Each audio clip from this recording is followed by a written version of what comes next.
Good morning. Today is Tuesday, March 1st, 2022. It's 9 o'clock. Before we get started, Patrick. Thank you. Good morning, everyone. Just wanted to pass on some hard news to pass on. Good friend of the department, leader, longtime employee, Dave Nichols, has passed away. We're praying for his family. We understand his mother also passed away in the last couple days. So I believe he was able to say goodbye to his mom, and then he passed away last night. So he was director here, was chief engineer, had a fantastic career. The entire time I've been here, I've never heard a crossword said. Nothing but good memories, and a great partner in industry since his retirement here. He's been a friend, and we'll miss him. So if we could take a moment of silence, please.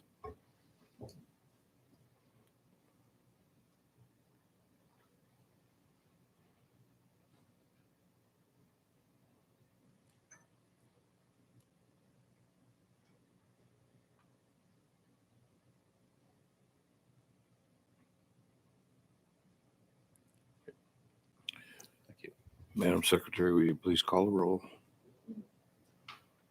Chairman Brinkman. Here. Commissioner Briscoe. Here. Commissioner Smith. Here. Commissioner Waters. Present. Commissioner Eckert. Here. Commissioner Boatright. And a quorum.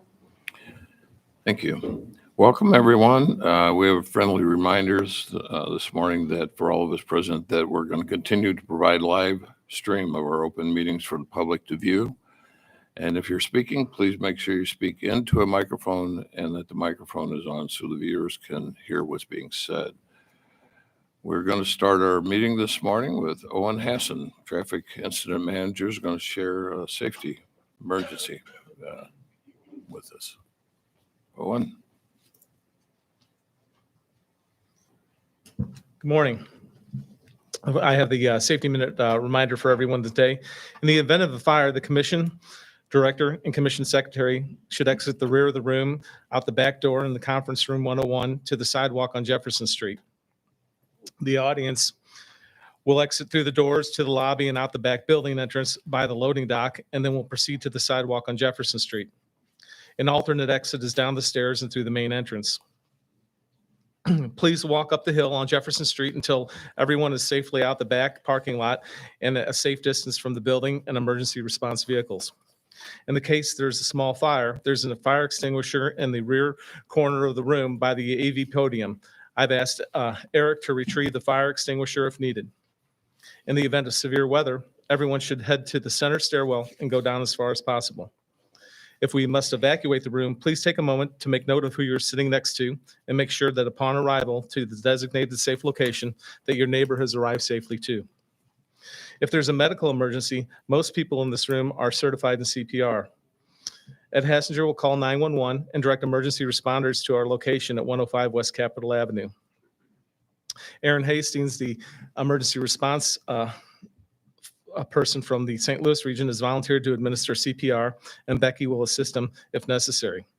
There's an AED in the hallway on this floor across from conference room 103, and Linda will retrieve the AED in the event of a medical emergency. And a quick safety reminder for for everyone that we're now getting into the spring season after all the winter events that have happened here. There's a lot of brine and other extra residue on it. Just check your windshield, just a real easy thing to do. We have a lot of sunshine slowdowns that are coming right now as the sun is starting to change out there, which tends to slow traffic down. So if you have good visibility, it's a good thing. Just a quick reminder to check your windows and your mirrors, make sure they're all clear. Thank you very much. Thanks, Owen. Next, I want to go over a few procedural items in public comment. I want to remind everyone we have a public comment period, and we're pleased to offer this to every Missourian who wants to come before the commission and address any issue of concern. Any of you that would like to address the commission today, please sign up before 9:30. A reminder is that you will have 5 minutes for public comment or 10 minutes per subject. Also, next we're going to discuss our abstention process. There are commissioners that because of land ownership or business interest or lawyers may represent clients that may either have some relation to a matter coming before the commission and may have a potential or actual conflict of interest to be considered or voted upon. The commission will indicate if he or she chooses to abstain from voting or recuse himself for participating in discussion of an agenda item. If an agenda item is divisible by contract, call, project, or the like, a commissioner may specify that particular matter and then still vote on the remaining part of the agenda. This information is provided to the commission secretary by letter in advance. The commission secretary will duly indicate abstentions, recusals accordingly in the minutes. Madam Secretary, have the necessary letters been prepared? Thank you. The first item of business today on the agenda is consideration of minutes of the regular meeting of February 1st, 2022, and a special meeting on January 20th, 2022. Are there any additions or corrections to the meeting minutes? Been moved. Do I have a second? Please. Second. Any discussion? All in favor of the motion, say aye. Aye. Aye. Opposed, same sign. The motion carries. The next business item is consideration of items on the consent agenda. Does anyone need to remove any item for discussion later, abstain from an item? Hearing none, do we have a motion and a second? So moved. Second. Been moved and seconded. All in favor, say aye. Aye. Motion carries. Were there any opposed? It's still carried. We have a special item on the consent agenda today. It's a resolution recognizing our Equal Opportunity Director, Rudy Nickens, for his service. As many of you know, this will be his last commission meeting, and Rudy participates in because he'll be retiring March 31st. Short timer. Throughout his career, he's been a true employee advocate, dedicating his efforts toward improving the work environment and eliminating barriers and creating an inclusive and diverse workforce and equal opportunities for all of the employees of MoDOT. Thanks for what you've done. We hope you enjoy your retirement. Would you like to come up and give some parting remarks?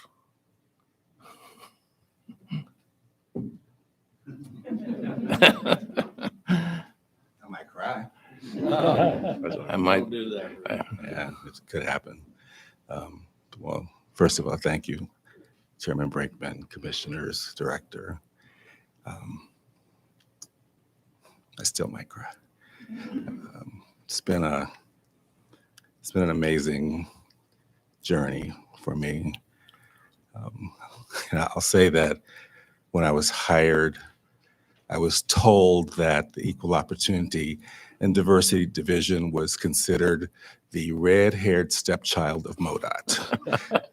And it became my charge to make sure that the people on this team, these wonderful employees, and this work that they do was seen and centered and respected and valued and seen as important to the mission and cause of this organization. And I have worked to make sure that that is what we do.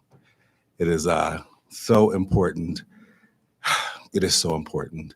And I don't think anyone doesn't doubt in the world that we live right now that for people to have a lens and understanding of the value of diversity and equity and inclusion is super, super necessary. So I am honored that I've gotten to play the role that I've gotten to play with this leadership team, with this incredible organization, and to be a servant of the state of Missouri to do whatever I can to answer the calling to make life better and have everyone feel welcomed and valued and included.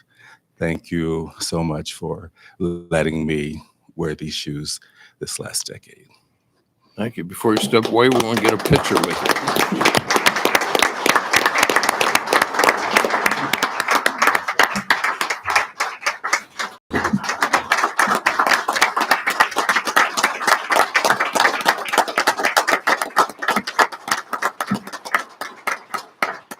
Thank you. Let's take away too far. Do what I'm told.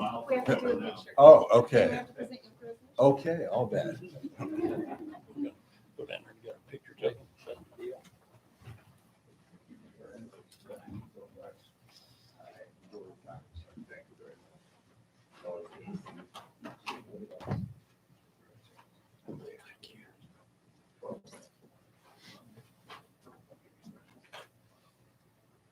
We want you to hang this somewhere so you don't forget us.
Next order of business is to receive committee reports. I serve as the chairman of the audit committee, and Commissioners Briscoe and Ecker also serve on the audit committee. I'll give today's report, which is we have no report. The next meeting will be in April of this year. Commissioner Briscoe and I serve as co-chairs of the legislative committee. He'll give the report today. Chairman Briscoe. Thank you, Mr. Chairman. To say the least, the start of this legislative session has been extremely unusual. Some of this may be due to the retirement of U.S. Senator Roy Blunt and the chain of politicians hoping, I wasn't on.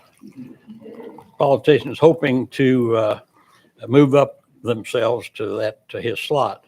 While the House has been active by conducting public hearings and debating some initiatives on the House floor, the Senate has all but hit a stalemate for the first 28 legislative days of the session. This slowdown is a result of the Senate's inability to negotiate new congressional redistricting boundaries resulting from the latest census figures. These boundaries are important in preparation for this year's midterm election cycle. Through it all, during the first 2 months of the session, MoDOT and the commission have done several things, including we're able to have introduced our fiscal year 2023 budget to the House Budget and Senate Appropriations Committee, testified in opposition to the repeal of the 12.5 cent per gallon fuel tax that was passed during the 2021 session, met with members of the legislature to explain the importance of implementing a market salary pay program, which will allow the department to attract and retain employees, and participated in conversations with elected officials that has resulted in the filing of legislation to reduce distracted driving by disallowing cell phone usage when operating a motor vehicle. So in short, a lot of activity is currently taking place in the Capitol, just not a lot of legislation moving yet this session. Finally, the annual legislative spring break recess begins upon adjournment on March 14th and will last until March 18th. Mr. Chairman, that ends my report, and thank you. Thank you, Commissioner Briscoe. Commissioner Smith serves as president of the MTFC, and Commissioner Waters and Commissioner Eckert are board members. Commissioner Eckert will provide the report for today. Oh. you don't have to report, that's fine. I'll give it. I've got it. Oh, you can give it. You want to give it? No, go ahead. The board met yesterday. Thank you, Mr. Chairman. The board met yesterday and approved one loan to the city of Republic, Missouri, totaling $4.2 million to widen Route MM from Route 360, which is James River Freeway, to Interstate 44. So there's lots of things happening down in that area, and it's a good project. We all toured it here some time ago, back in October, I believe. So anyway, that's the loan that we had and we approved. Our next meeting is scheduled for May. That concludes my report. Thank you, Commissioner Smith. Commissioner Smith, Boatwright, and I serve on the Uppers Board. Today, Commissioner Boatwright will provide the report. Thank you, Mr. Chairman. The board met last Friday, February 25th. At the meeting, Colonel Olson was elected as the chair, and Mr. Todd Tyler was elected as the vice chair of the board. The chair also appointed board members to various committees during the meeting. Also at the meeting, legislative proposals that have the potential to affect the plan, plus the proposal the board is pursuing, were reviewed. Staff and the governance committee continue to work to develop a strategic plan, mission statement, and values. The chief investment officer and financial consultant, NEPC, reviewed the investment performance of the plan. From my understanding, during our meeting last week, the performance that we had with Emperors was one of the top in the nation. So very impressive and super exciting to see the plan doing well. So thank you, Mr. Chairman. Yeah, I sat in on that as well, and they are just knocking it out of the park over there. They were in the top of the top. So that's good for everyone in here. As chairman, I serve on the Missouri Coalition for Roadway Safety Executive Committee, and I'll give you a report today. The Missouri Coalition for Roadway Safety Executive Committee did not meet this month, but I'd like to provide some updates. One of our core principles of the Missouri Coalition for Roadway Safety is that we all have a role to play in keeping the roadway safe. This is true at a statewide level and also within our local communities. The primary goal of our 7 coalitions is to share the Show Me Zero message locally and encourage communities to participate, taking ownership in the mission. From city officials to school, police departments, we all have an opportunity to get involved in this. I'd like to share a video with you that shows the community of Harrisonville, Missouri has done just that. Harrisonville, Missouri is a quiet, leafy suburb of Kansas City. Like many communities, it's had its share of tragedy. In August 2016, Kimberly Turner dropped her son Corey off for his first week at Harrisonville High School. You know, I dropped him off at school like I would any day. The next thing I know, at 3 o'clock, I'm getting my phone blown up because Corey had been seriously injured in an accident. Yeah, we're looking to the north and west across that intersection. Boy, a lot of police down here. Crime scene tape or police tape everywhere. Corey Turner was 4 days into his high school career. I was walking home, did absolutely nothing wrong, walking on the sidewalk. Another student driver driving erratically lost control of his vehicle and hit and killed Mr. Turner. The air had been taken out of so many different people's lungs that day. How could this happen? Was the community doing enough to pay attention to the needs of pedestrian traffic and vehicular safety? To tackle these questions, Chief Hofer and other community leaders founded a unique organization dedicated to traffic and pedestrian safety, the Harrisonville Cares Coalition. The coalition is made up of several different groups in our community and outside our community. We have the school district represented by various entities within the school district. We have the bus company there. We have our assistant superintendent that's at the table. Of course, the police department here and the state highway patrol. You have the key decision makers in the room. We've got Board of Aldermen, our mayor attends. You've got MoDOT there.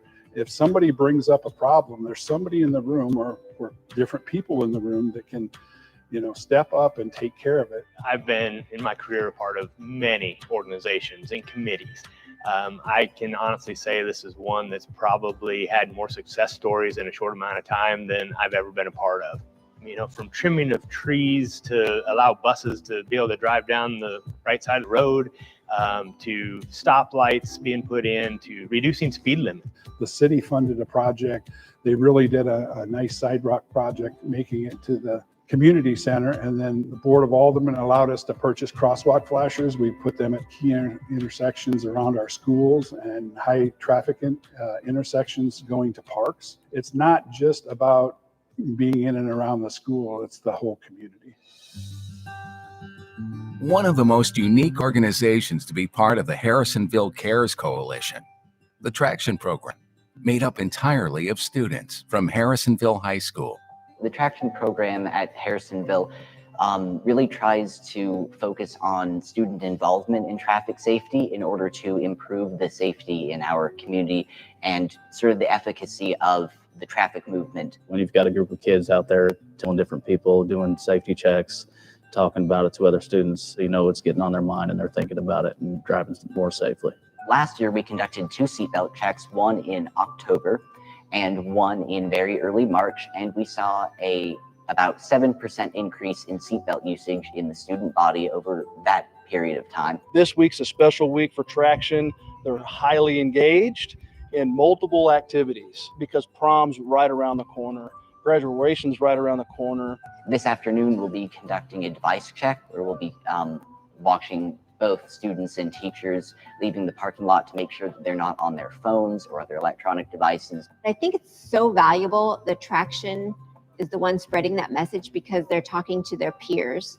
It's not the adults telling the high school students what to do, is that the kids are asking their friends to drive safely, put down their phones. And I think that message gets across much clearer when it's high school students talking to high school students. I think the success that the CARES Coalition has had has made a huge difference. It's changed the lens of how we look. We don't just drive down the street. As we drive down the street, we look for safety concerns and what we can do differently. You know, there's nothing we can do to bring Corey Turner back, but there are things we can do moving forward to make it so other families don't have to go through that. I'm honored and privileged that we brought awareness and that this program will help our community. It will slow people down where they need to slow down, or make, people more aware that this is an area that is, heavily passed by foot by kids for school. We all miss Corey. His family misses him every single day, I know. His legacy is strong and will continue on through the CARES Coalition and the work we're doing, and it will make an impact on this community far beyond any of us.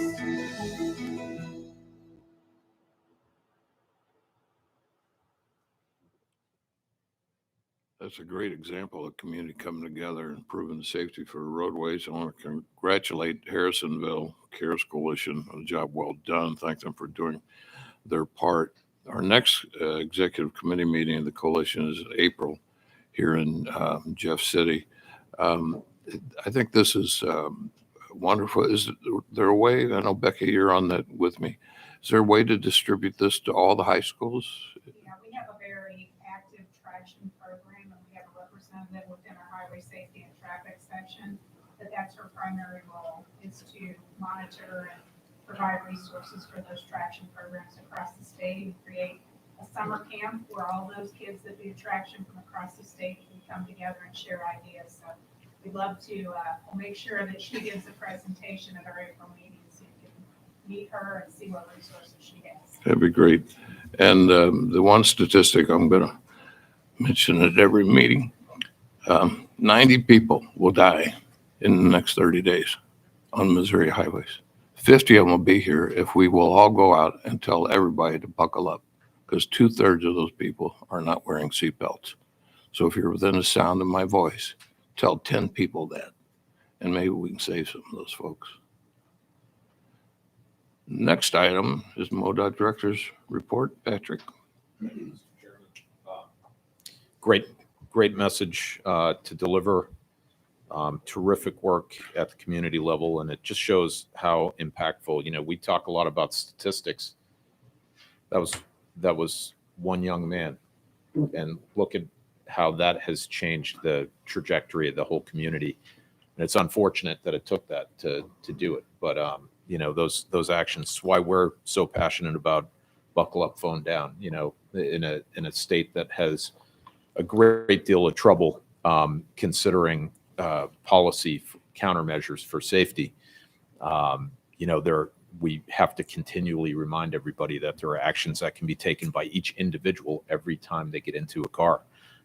And it doesn't cost any money to do that. And that's just why we're so supportive of that effort, and why we keep trying to encourage our neighbors around the country in other states to follow that buckle up, phone down message. Thank you for carrying that with the Missouri Coalition for Roadway Safety. I think the work that's being done by the commission and with your leadership, Mr. Chairman, we're really going to continue to make a difference and accelerate that. The work that you've done as a commission to allocate more money to safety in January, that's going to make a difference with programs like this. And those are the ones where it's, peer-to-peer discussions at the high school level and below. That's more impactful than any speech that we can give or anything else. It's people talking to each other and convincing them of the safety issues. The month of February, it's the shortest month of the year, but it sure didn't seem that way for the winter weather. We got most of our winter weather in the month of February. 3 out of the 4 weeks including major winter events with a variety of rain, sleet, freezing rain, ice, and snow. Very challenging conditions as storms varied in intensity across the state. Our team came to action and really worked together, shifted people around the state. We've had well-documented issues with turnover, with issues of illness, and frankly, when we get on these preliminary calls, and I want to thank Becky Almaroth and with her leadership, got in and determined that we needed to get our emergency operations team together earlier than we've done traditionally. So we started 48 hours out when we got predicted weather. That was critical, I think, to the coordination that was necessary between not only MoDOT, but the Highway Patrol, SEMA. We had the governor called in the National Guard on one of the storm events, which was much appreciated, made a big difference. But that early warning and that early planning, I was constantly amazed at. You could see when you were looking at a weather map, and you could just predict if something wasn't going to happen in upper Northwest, which was a little unusual. We had a couple storms where Terry got a break instead of being the one buried in snow. But our teams offered up anytime. As soon as they were done, they offered resources and got on the road and got to other districts, shared the work, shared the responsibility, and I think did a terrific job. During the month, MoDOT crews plowed just about 2 million miles. So the MoDOT Emergency Operations Center was active for 10 days during the month. And overall, February consumed about 60% of our winter maintenance budget. So quite a substantial amount. We used 86,000 tons of salt and more than 780,000 gallons of brine, salt brine. And that 48-hour call, we coordinated with school districts, we coordinated with other agencies, Office of Administration. Give them credit. They modified longstanding hazardous weather policy, made the roads safer for our crews by early on enabling state workers to work from home or work flexibly, and that kept people off the road. The public was, I thought, very responsive, and they did a great job heeding the warnings and cooperating and staying off the roads when the conditions warranted, and gave our team the ability to work. So we did get some great positive feedback we received from the public. And sometimes it's hard. Sometimes think about it. We have priorities in the work that we do. That priority 1 is your major roads, your interstates, and then we get to a priority 2. So we have continuous routes that are plowed, and then in some cases we couldn't get to those secondary roads as quickly as we would like, and as quickly as the public would like. We were down considerably in resources to be able to do that, but our team stayed at it until they get everything done. And that was the key. And in February, sometimes you also get, on the other end of a storm, that sun comes out, makes a big difference, and that helped as well. But some great examples in social media, in a couple of other formats that the public was thanking our team, and we really appreciate that. There's one comment that we received that's worth noting up here. I don't know if all the men and women who are plowing the roads will see this or not, but I just wanted to say thank you for all you're doing, clearing the roads during the storm. In a culture of negativity lately, I just wanted you to know how much you're appreciated. Thank you for all you do. That's a big deal. Our folks do this. They heed the call. Our families of MoDOT workers also sacrifice during storms. They also have the same issues that everyone else has, clearing their driveway, making sure they've got the groceries. Everything that has to happen in a home happens without the MoDOT employee during those periods of time. And our families sacrifice a lot for the public. And it's nice when we get this recognition. So I just wanted to thank the entire team. They did an outstanding job in February under some very difficult circumstances with limited resources. And, the team just pulled together and did a great job. This month also, we held our annual planning partners meeting. We did it virtually. We actually held a vote of the membership. We do calls each month with our planning partners from around the state to discuss issues and concerns and to do our advanced planning for the statewide transportation plan. And we had, it was pretty close. You can tell everybody's really sick of the pandemic and getting through these things. And it was just about 55% of the membership voted to hold it virtually. We missed doing that together, but actually we had great turnout on the virtual meeting. We had over 180 attendees. At this meeting, it's a critical one. It follows very closely after the January meeting of the commission and the early February meeting, where we set the financial forecast and the targets for the regions. And then we communicate those through this annual meeting. We put out, we update on the financial forecast information, any planning and policy updates that we have. And it's really getting the ball rolling on the stage of the statewide transportation improvement plan. The regional planning commissions, the transportation advisory committees, the metropolitan planning organizations are and have been tremendous partners. They really understand what we're up against with asset management. They also have responsibilities for economic development in their areas. They take it seriously. You have community leaders that from all over the state that participate in this. And it is often a surprise to people when we talk about, how does a project become a project? It starts there. It starts with the local community need being expressed through a transportation advisory committee, a regional planning commission, a metropolitan planning organization, and a collaboration between those groups and MoDOT to then take that need and vision and try to conceptualize it and operationalize it, attract the financial resources to it, prioritize against other needs. And that process is so vital to what we do. The commission structure that exists in this state has enabled this process to flourish. And it's critically important that the public who funds transportation have that voice in that transportation project selection and prioritization.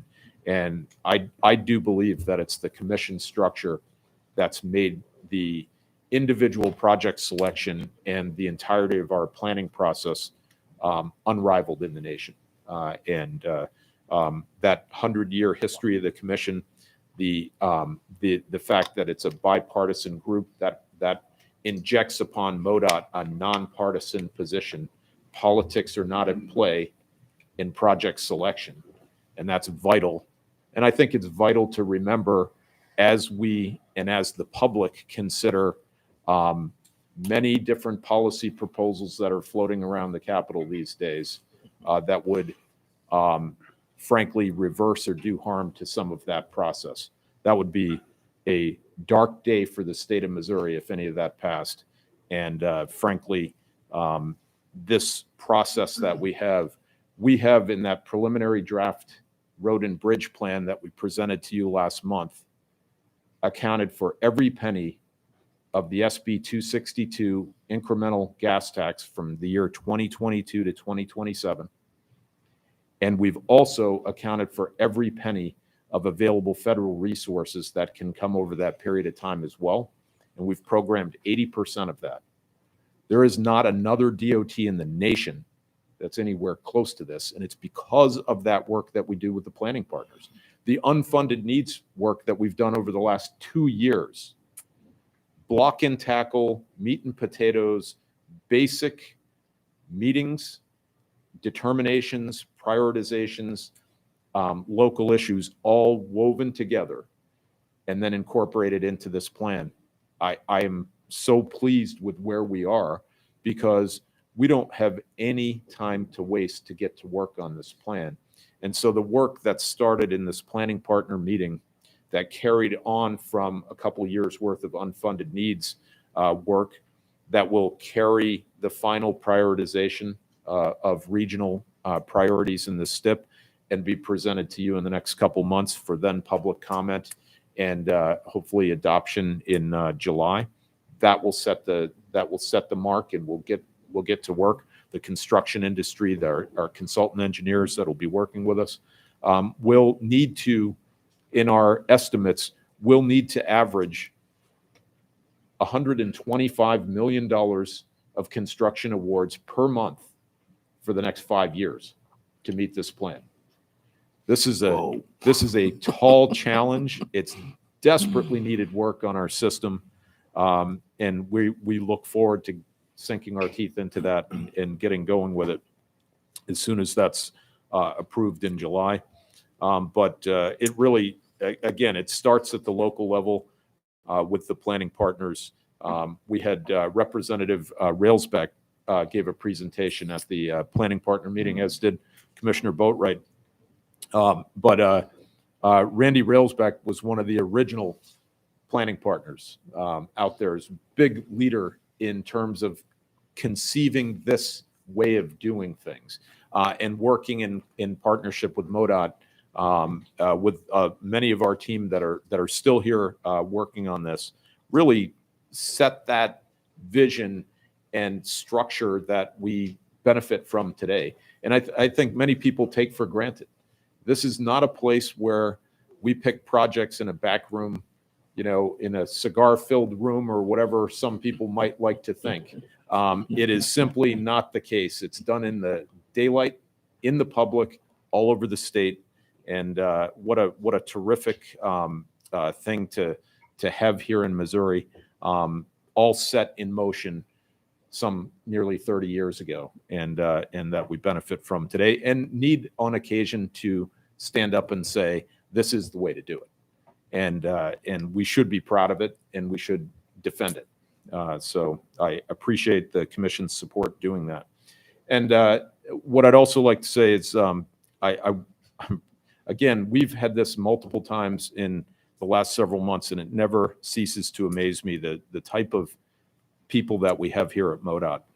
I'm really happy to share an amazing story, a heroic story from MoDOT St. Louis employee Aaron Hastings. He's a motorist assist operator. He was patrolling his assigned route on Interstate 270 in St. Louis on Wednesday, October 31st. At approximately 5:30 p.m., he pulled behind what appeared to be a stranded vehicle on the right shoulder. The vehicle had 3 people inside. 2 of them were employees of the Missouri Department of Mental Health, and the third person was a patient in their care. Aaron heard the patient saying combative things to the 2 state employees. He notified dispatch that he needed law enforcement assistance. The patient broke free and attempted to run into the lanes of traffic on I-270 during rush hour.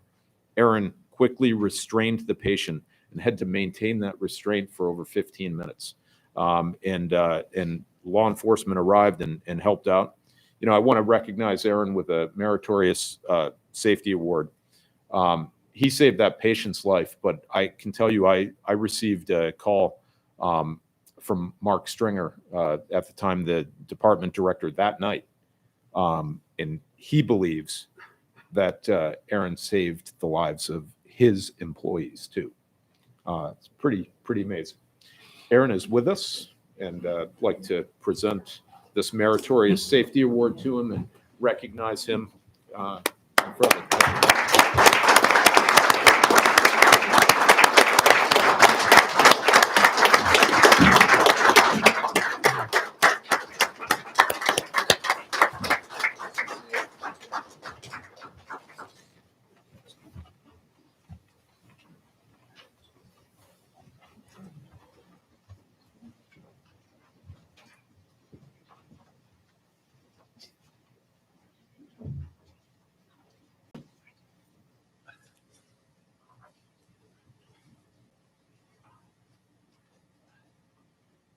Aaron's been with the department for about 2 years, and he mentioned to me just a little while ago that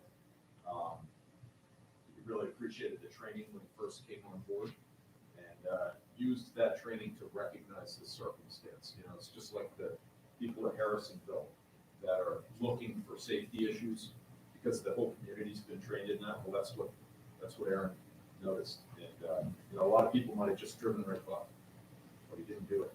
Saved lives. So, thank you. Smart.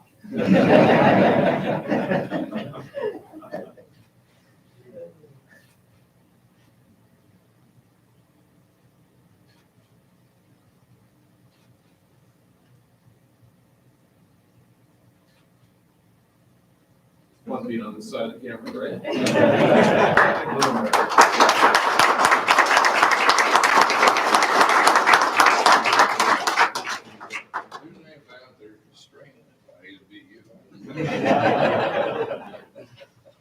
I'm glad I didn't have to chase anybody. Chase us too.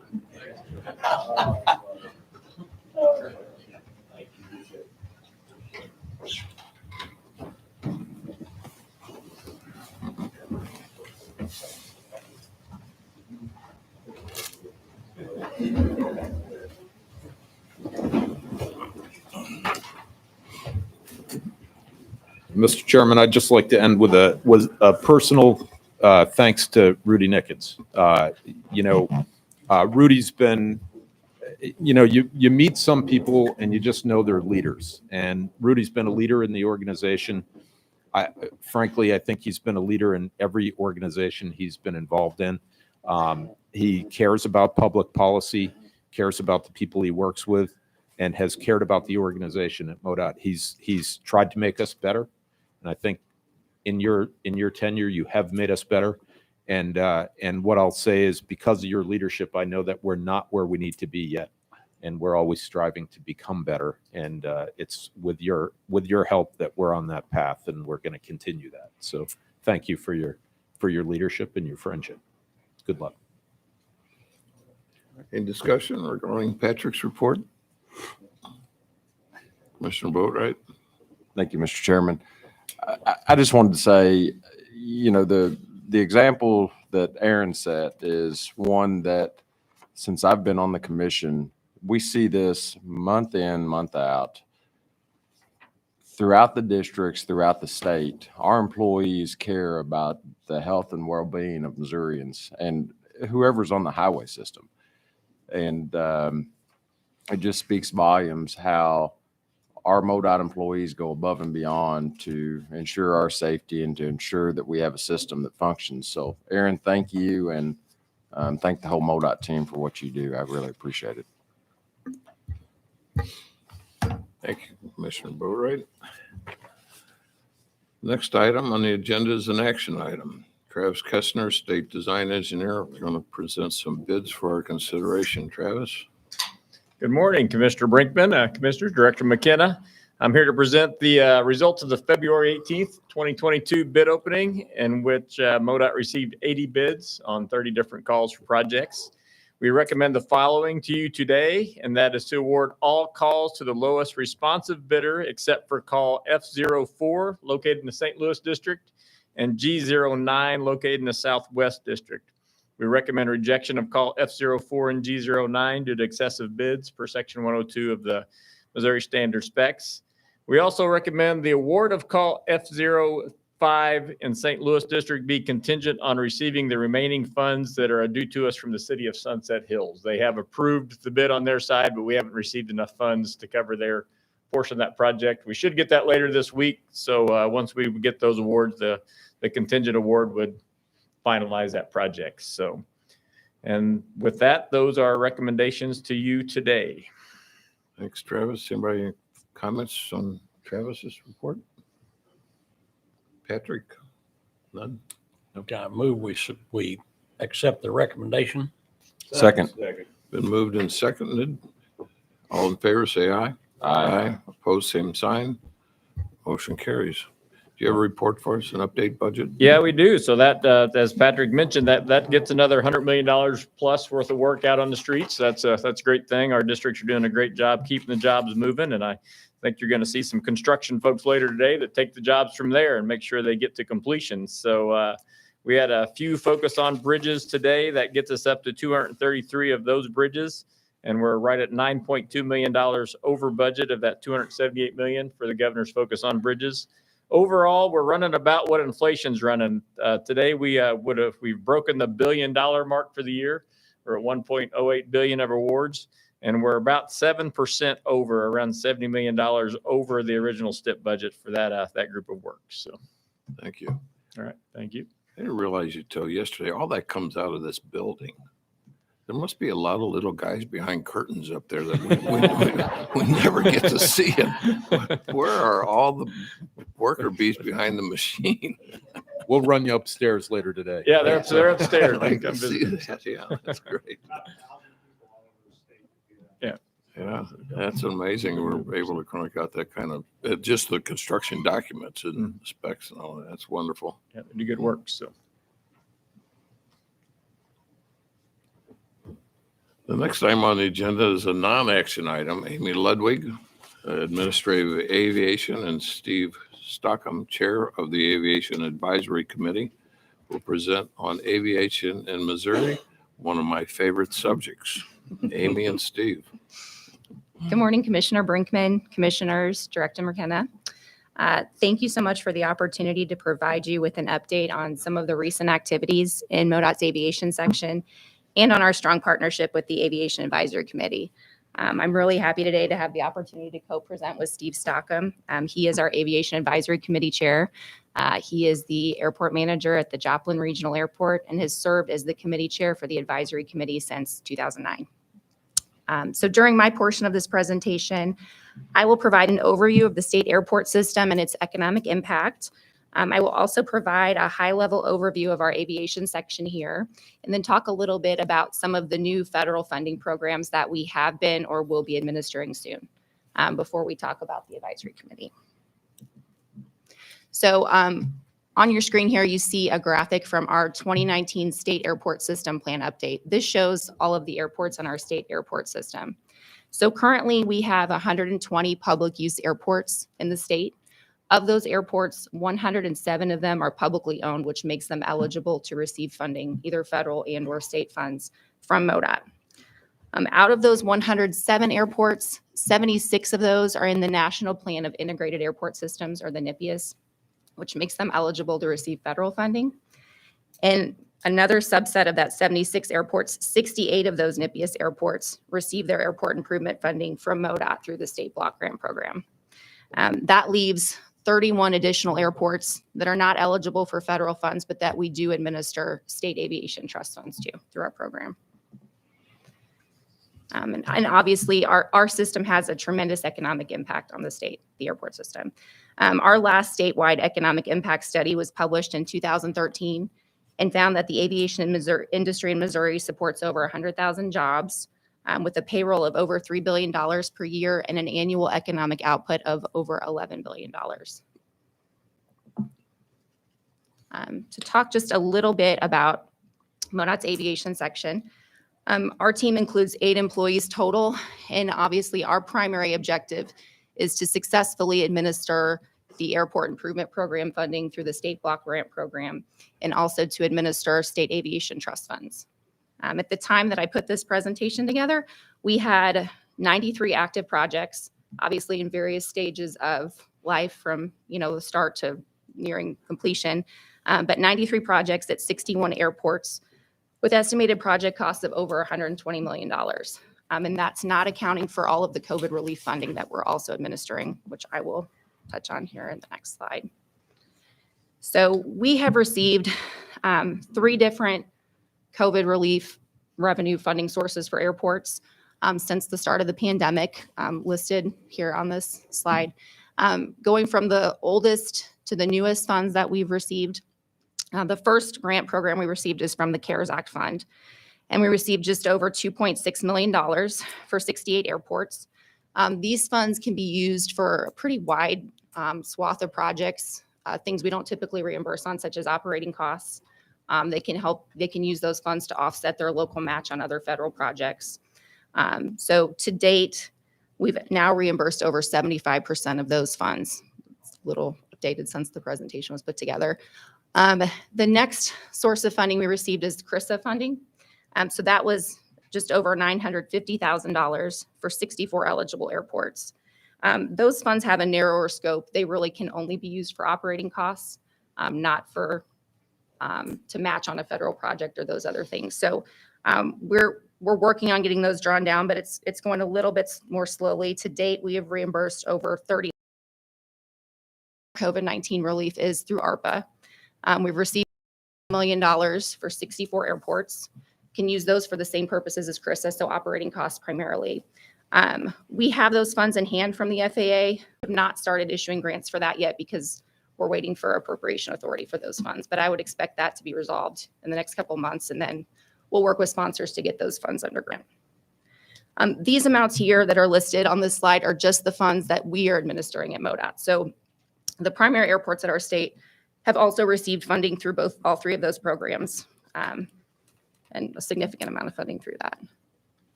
The last funding programs I wanted to touch on are in the bipartisan infrastructure law, or the bill. And I probably know enough to be dangerous about these, but we're learning more by the day about these programs. So there are 3 separate new funding programs in the bill for airports. The first, which is going to have the most significant impact on MoDOT and how we implement this program, and also on the airports, are what are being called airport infrastructure grants. So these are formula-based allocations that each eligible airport in the NIPIAS will receive starting this federal fiscal year for the next 5 years through federal fiscal year 2026. We believe these funds can be partnered with airport improvement program funds, so that we should have the ability to perhaps accelerate some projects, maybe desired projects at airports with this funding. We know that for federal fiscal year 2022, the airports in the block grant program will receive over $11.1 million through this airport infrastructure grant program. That allocation amount may change year to year. We're still waiting on detailed guidance about this program specifically. I would expect that in the next few weeks. And then at that point, we'll work with airports to solicit applications and apply for that pot of money. The other 2 programs, the Airport Terminal Program and the Air Traffic Control Infrastructure Program, are both competitive grant programs. Each of them will have $1 billion a year that can be allocated to airports. We know for the terminal program that at least 10% of those funds will be allocated to general aviation and non-primary airports, which are the type of airports we work with through the block grant program. So there may be some opportunities there. And we also know that that will be 95% federally funded. A notice of funding opportunity was just published last week for that program. So airports have that information now, and will have the ability to apply for those funds by the end of the month. Those will go directly to the FAA. So we won't have a lot of oversight or input into how those funds are awarded, but hopefully some of our airports will be able to take advantage of those opportunities. As for the air traffic control infrastructure, We know there will be $1 billion a year, but not a whole lot of details yet on that program. I would expect those to be coming soon. Okay. Quick, turn it over to Steve. I just wanted to talk a little bit about how fortunate we are to have the partnership that we do with the State Aviation Advisory Committee. This committee was to advise the commission and MoDOT on critical state aviation issues. We've got 14 members on the committee representing a wide variety of aviation stakeholders throughout Missouri. The committee is providing guidance to us on how we manage the state block grant program and the State Aviation Trust Fund program. And I think more importantly, has provided kind of been the primary group to lead the charge on key aviation issues, legislative issues with the state. It has been a huge supporter and kind of led the charge to help ensure that the sunset date for the deposit of jet fuel sales taxes into our aviation trust fund, which is what keeps our program going, continues to be extended successfully every time we need it. So it's been a great group to work with. I've been very fortunate to work with Steve as committee chair. As I said, Steve has been the airport manager at the Joplin Regional Airport since 1991 and has served as committee chair since 2009. He's a leader in Missouri aviation who has served in many important roles during his career, including serving as chair of the Missouri Airport Managers Association and serving as a national policy board member for the United States Contract Tower Association. His leadership on the committee has been invaluable to MoDOT and to the state. So I'm going to turn it over to Steve now to talk a little bit about the committee. Thank you, Amy. Mr. Chairman, we almost a number of years ago to this exact date, I became chairman of the State Aviation Advisory Board. I succeeded Mr. Richard Rapko, who's the original chairman. Really? And God rest his soul, we miss him very much almost every day.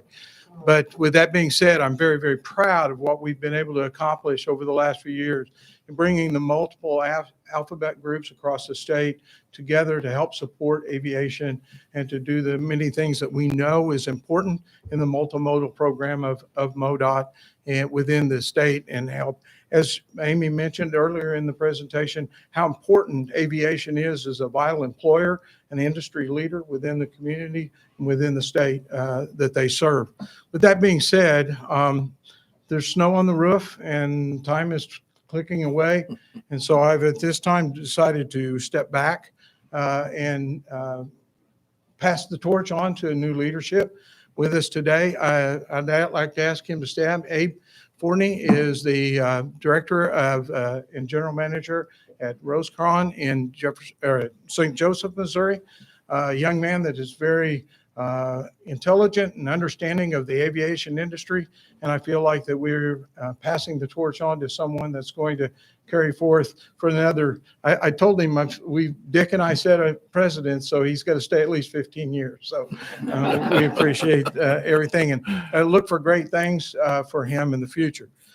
Lastly, though, I would like to say that as a group, the committee has been very, very active in helping to raise funds for the unfunded needs for transportation in the state of Missouri.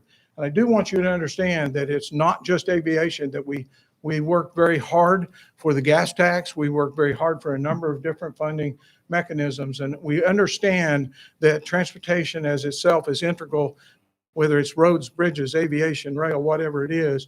We can't do all of the things that we need to do, support industry and grow economically without all those different modes. And so we are ready to work with you and continue over the next decade.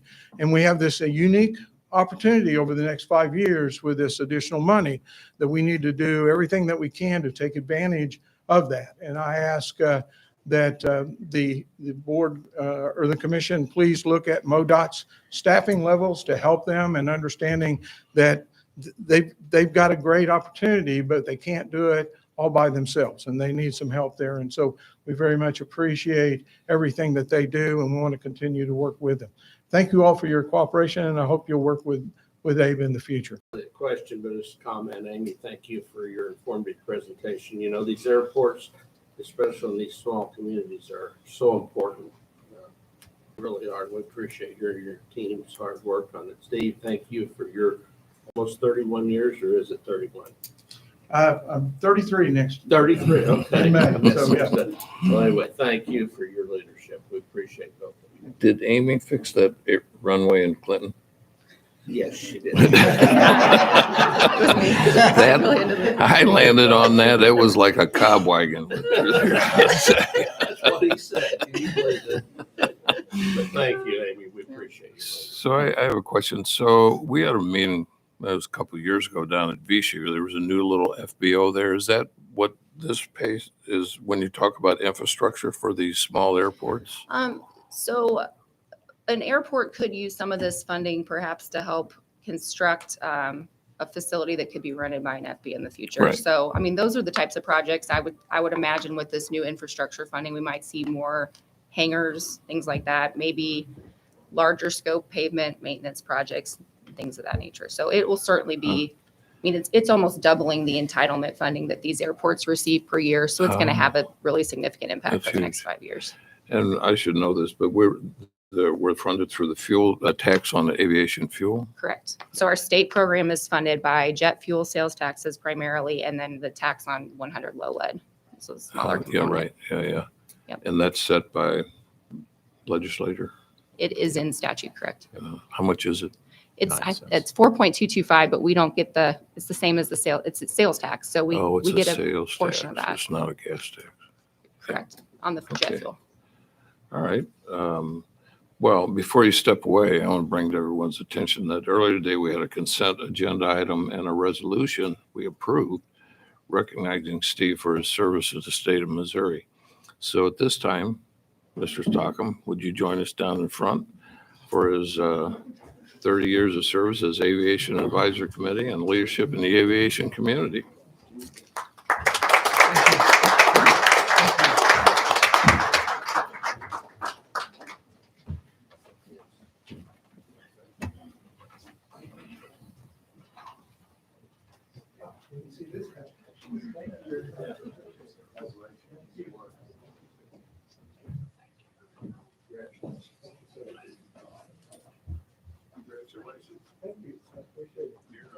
Obviously, an old pilot, not a gold Actually, I'm a MoDOT grad.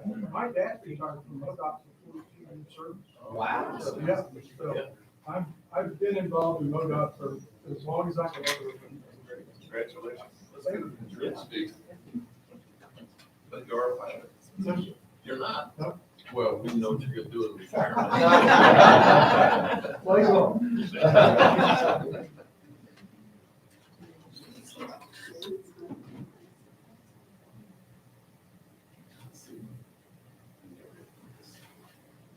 We should get Amy up here too.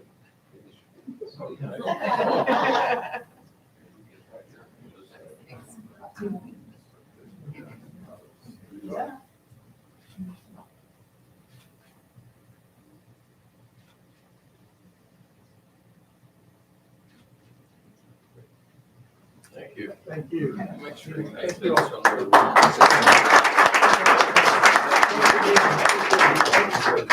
Thank you all. Thank you.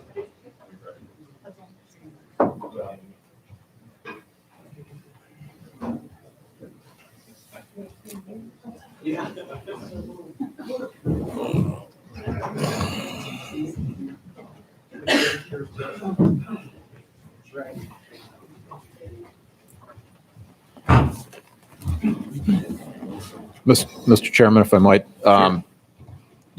terrific to recognize Steve's leadership, but I would be remiss if I didn't also mention Amy Ludwig's leadership. She has done an amazing job.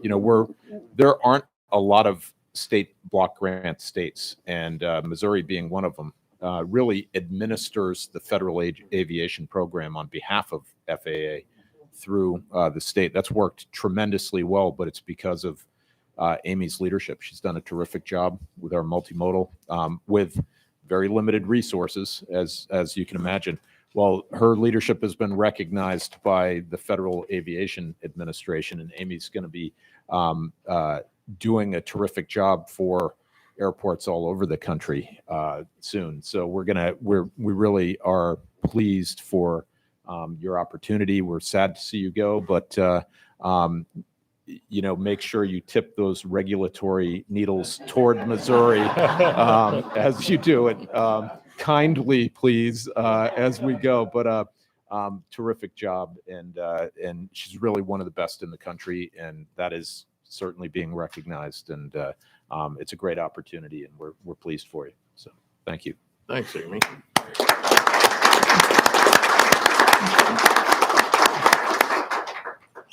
Next item on the agenda is a non-action item. Cheryl Ball, Administrator of Freight and Waterways, will present a draft state freight and rail plan for us today. Cheryl, this is exciting. Airplanes and boats and freight. I know. I am one of the few positions in MoDOT that gets to play in all modes of transportation. We truly embody in my office the world of multimodal. I have rail issues. I have aviation. I work closely with Amy, with Troy on rail.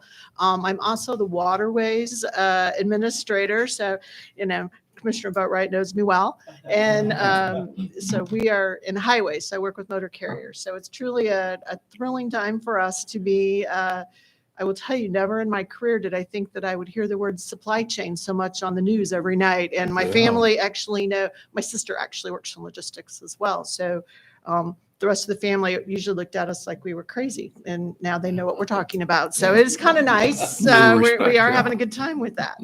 So good morning, Mr. Chairman, Commissioners, and Director. Freight is our economy in motion. And like all transportation, when it's working well, everybody doesn't notice it. They're just happy that there are products on the shelves, that packages are at their door, and that factories are able to continue running manufacturing facilities. Job creation slows, and shelves become empty, as we've seen a lot over the past couple of years. We're hearing a lot about it. MoDOT has been working on our combined freight and rail plan for the past 2 years. We started in January, just before supply chains became headline news for everyone. But it turned out to be a good thing. A little modification on our part because we had a fairly extensive public engagement and in-person meetings scheduled. So we did some changes there, but the pandemic exposed many challenges in the supply chain. And we were able to incorporate those adaptations into our recommendations for how to improve the efficiency of Missouri's freight network. Today, I am very pleased to present to you some highlights of the draft state freight and rail plan that will be published out today for public comment. Our plan includes 7 goals that align with MoDOT's foundational goals of safety, service, and stability. It is truly an extension of the long-range plan that was approved in 2018. This looks at how do we make transportation investments that support and drive economic development and economic return in the state. Freight actually drives Missouri's economy. For this plan, we used 2018 data as our baseline. It was a good solid year, and the data was available most recently from the federal government.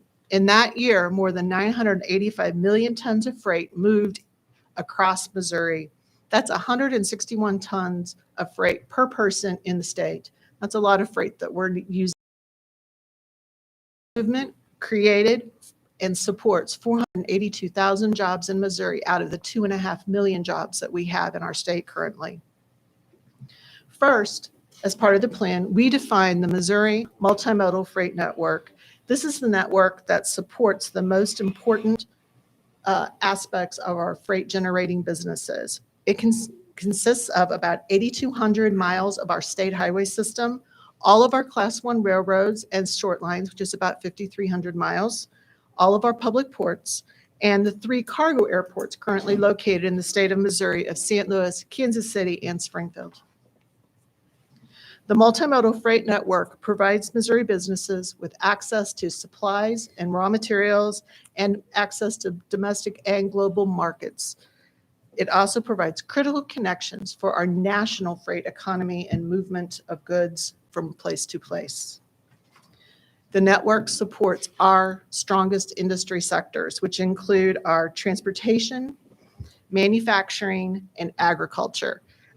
I don't know about you, but many people are surprised to learn about how much livestock we actually use in Missouri.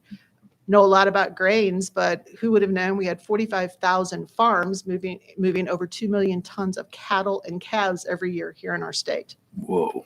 Yeah, that was my reaction as well. I was like, oh my goodness. You know, you add that to the 13 million hogs and the 286 million chickens, and we have a farm. Yeah.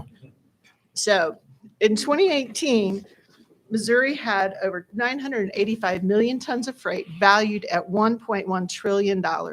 We anticipate that in 2045, we will have 1.1 billion tons of freight valued at over $1.8 trillion. That is a large impact to the state of Missouri, and that's a lot of things moving on our transportation system. That's a 19% increase in tonnage and a 57% increase in value just in Missouri alone. This is a graph of our commodity flow. It's how is it moving by modes? What do we see on those areas? As you see, rail and truck predominant. They split it about 50-50 every year. That's been consistent since we started doing freight planes in 2014. And it's not going to change that much through 2030 and 2045. Something that was of interest to us when we saw this, though, is we looked at the tonnage for rail decreases, but the value of it increases. And when we dug into that further, it's really based on the coal. As we are moving away from coal delivery, which is a big rail commodity in our state, it's making room for higher value, low tonnage movements on those rail lines. And we see that continuing as we move more and more to renewable fuels. Missouri continues as a central location in our state. It has high through traffic. We have a lot of folks, if you see there, 583 million tons, anticipating to go to 700 million tons of traffic that's just moving straight through us. It doesn't start here, doesn't stop here, but that's how we get our national benefits. This is why we are so critical to our national, and why when we apply for discretionary grants, such as the I-71 over at Roachport, what you saw was people going, oh yeah, we need them to be connected really well, because if they break, it causes havoc in the entire country. The one thing about this that is kind of unique to Missouri and is actually a welcome sight is that our inbound and outbound tonnage is about the same. So that means we're producing and receiving about the same amount of goods. We don't really have a deficit or surplus in that capacity. So that is kind of unique to us. Most states are one way or the other on those. In Missouri, we feed the world. Now and in the future. If you look here on our tonnage, you'll see that our farm products and our food and kindred products are high, one of our top 5 commodities, and they continue to be so and grow dramatically, anticipated in the year 2045. On value, food and farm products tend to be low value, high tonnage products. Value-wise, one of our best industries is our transportation, and that's everything from our vehicles to planes.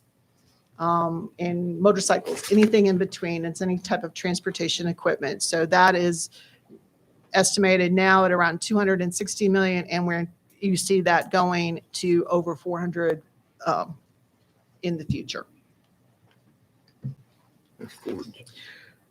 We're looking here at corridor level values, corridor level demand. What's needed on our highway system? What are we doing? What are we going? 2018 is on the left. You will see here that the bigger and darker the lines, the more heavy it is. 44 continues to be a workhorse for the state of Missouri. Both tonnage and value has been that way for at least 10 years, 15 years. I think a surprise to some of us was the tonnage that's being carried on Highway 60 across the southern part of the state. We knew it was high, but we didn't realize how high it ranked in comparison to other parts of the state. I-44 carries 1.3 billion tons, and Highway 60 carries 630 million tons. So that's a lot of heavy freight moving across there. No other corridor in our state is moving more than 150 million tons at this time. On the right is 2045. Our weighted lines are a little different because 44 ramped itself up to be 3.8 billion tons. So we made a different color. No corridor decreased, but 270 and 170 in St. Louis actually overtook 60 as a tonnage value. We looked at truck parking as part of this. It's a very big topic nationally, very big topic in the state of Missouri. This plan included analysis of truck parking gaps. The project, we looked at public and private locations on this map, and we only confined ourselves to rural interstate because those are the areas where you're seeing the long haul trucking and trying to find safe places to park as they're taking their required hours of service breaks. The red spots on this map identify truck parking locations that are over 100% utilization. There are, out of 141 locations, 87 of those are in red between the peak hours of 2 and 3 a.m. The other 23 of them, for a total of 110, the 23 are between 80 and 100% at that time. We truly need more truck parking in our state, both public and private. There are emerging and projected trends that will impact the level of freight demand in Missouri. E-commerce, nearshoring, the adoption of electric vehicles, aging population, expansion of broadband and telecommuting are going to change where people live and work, which changes our freight demands. Container on vessel, container on barge is going to change how they ship goods. Changing from just in time and to regional distribution at the warehouses. I think the supply chain really taught us that just in time that we've been working on for a few years may mean just in wait for several months for products, and we're having to shut manufacturing down. All of these, plus many more items, will impact how and where transportation investments will be needed and can create the most efficient network. The state freight and rail passenger rail network. We looked at an economic impact generated by the Missouri River Runner, Missouri State Supported Transportation Plan. A train, which is what was taking place before this. It generates about $65 million in labor income, $208 million in economic activity, predominantly around those train stations and train stops, and generates over $22 million in taxes annually. We asked Missourians through an online public comment, what do you want passenger rail to look like in Missouri? Where do you want to see it go? Should we invest more? What type of improvements would you like to see? And as a result, you see the map on the wall. There was a strong support for expanding that rail to connect our large communities such as St. Joe, Springfield, Branson, Hannibal, to the Missouri existing runner that goes from Kansas City to St. Louis. They want to provide people who cannot or choose not to drive a chance to have access to our state capital, to tourist destinations, and to educational institutions.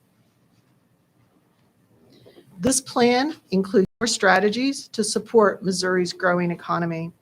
The first one is expand the Ag Coast of America. The St. Louis region has coined the term Ag Coast of America as the largest ag group in the country. We want to support that and increase its boundaries. We want to increase shipments of ag products on the Missouri and Mississippi rivers, including container on vessel and container on barge. Missouri manufacturers support our thriving and growing manufacturing sector that includes our motor vehicles, e-commerce, warehousing and distribution, and rail spurs into industrial areas. We want to support efficient and intelligent multimodal freight corridors that is leveraging technology solutions and operational changes instead of building capacity in some places. Things that are needed include wayfinding to find those freight generators in rural parts of the country, ITS, and freight-centric design guidelines. Expanding our freight and passenger rail market opportunities is the last one of the 4 strategies. And that looks at things of how do we make our opportunities for rail, moving more products on rail, which includes rail spurs into those industrial areas, and improving and expanding passenger rail service and access to improving those to make that a more enjoyable process for people using that service. The planning partners, kind of the theme of today that I've heard so far has been we work in collaboration and partnership with a lot of people. This plan is no different. We worked with the planning partners and industry to develop this plan. We have done a lot of work with our district staffs. We have found ways to say, tell us what you need and what can we do? Let's see if we can make that happen. Now we are ready to place the plan on the website and open the public comment period through March 31st. We are hopeful that we will receive many comments and have folks tell us, what did we get right? Is there things that we missed? And what do we need to modify before we look to this as work to share and guide Missouri's planning partners and the state to the future? Thank you. Great. Any questions, comments for Cheryl? Chairman. Thank you, Cheryl. Great presentation. This plan, you know, when it's all said and done, it's going to be a roadmap into the future. And it's going to be used by a lot of people.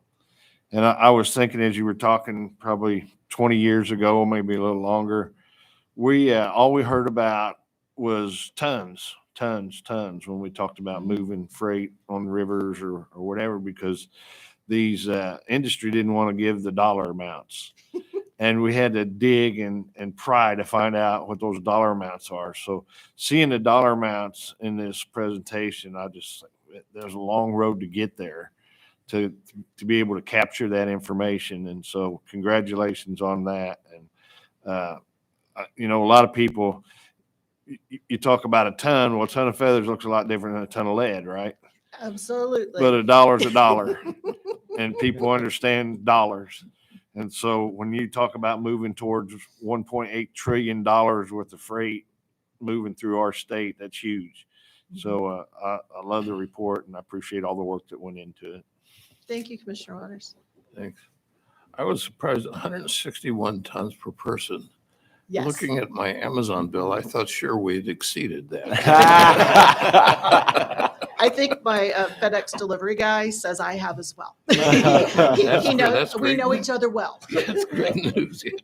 Thanks, Patrick. Any comment?